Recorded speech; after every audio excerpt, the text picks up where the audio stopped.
അതുകൊണ്ടല്ലേ ആഹാരം കഴിക്കാൻ നിർബന്ധിച്ചപ്പോ എങ്കിൽ ആയിക്കോട്ടെ എന്ന് പറഞ്ഞത്.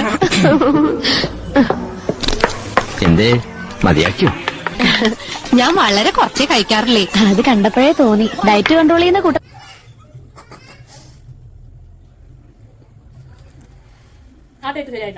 A few moments later.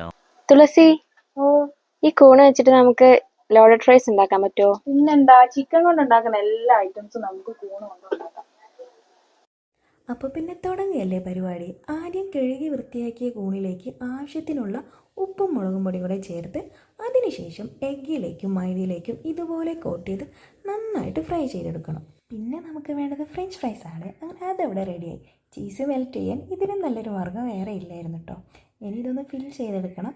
അതിന് വേണ്ടിയിട്ട് നമ്മൾ ഫ്രൈ ചെയ്ത മഷ്റൂമും ഫ്രഞ്ച് ഫ്രൈസും ഇതുപോലെ ഇട്ടെടുക്കുക. അതിന് മുകളിലേക്ക് മയണൈസും കെച്ചപ്പും ഇട്ട് കൊടുത്ത് ഈ ലെയർ ഒന്ന് റിപ്പീറ്റ് ചെയ്യാം. ലാസ്റ്റായിട്ട് ടൊമാറ്റോ കെച്ചപ്പും മയണൈസും കൂടെ മിക്സ് ചെയ്തതും കുറച്ചുകൂടെ ചീസും ഇതിന് മുകളിലേക്ക് ലോഡഡ് ഫ്രൈസ് ഇവിടെ റെഡി.